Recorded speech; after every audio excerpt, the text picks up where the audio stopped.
Welcome back to the Dead Beach Building. I'm Curtis Hoffman with 3 Steps Over Japan, and the next kit in the series is, I think I'm going to change my mind, the Stirling Engine.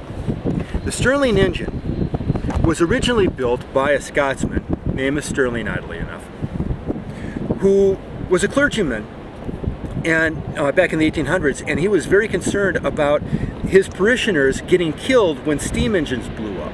So he decided that he was going to use his engineering background, because his father was an inventor, to build a new kind of engine that was powered by steam but wasn't dangerous.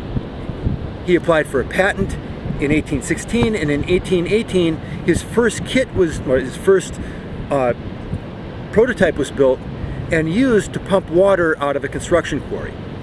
The basic idea behind the Stirling engine is that you've got 2 chambers where one is used for heating water or a liquid and the other is used for cooling.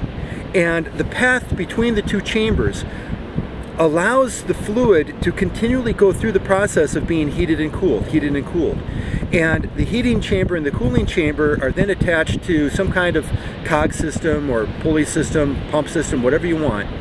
And that causes the action you want to take place to drive something.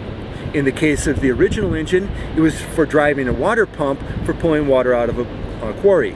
In the case of this kit, we have a little cylinder, plastic body, metal bottom, metal top, with a foam piston inside.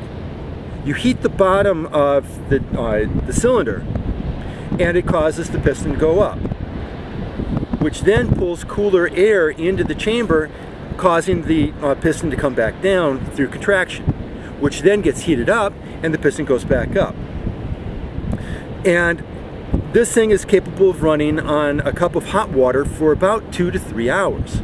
Put an ice cube on top and it runs faster. Get rid of the cup of hot water underneath, just run on the ice cube, it still runs. So as long as there's a temperature difference between the top and the bottom of this engine, this thing's going to go. Now the customization for this particular kit is basically putting decals on the disc. There's not a whole lot you can do with this thing. Again, it's low torque. So if you touch the disc, it will stop running. Trying to hook up a pulley to it to drive something is going to cause the thing to stop.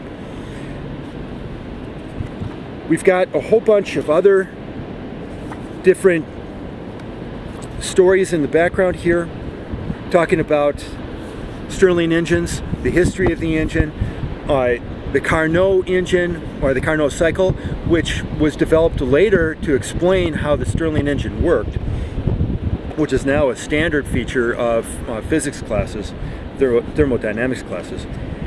And here we actually have how to make your own knife. Author goes to a forge, blacksmith teaches him how to make a small katana, a tanto blade, and when he's done, he's got something that he can actually hurt himself with, because this thing has a serious edge. If you want to know how to make a knife, this book will tell you that as well.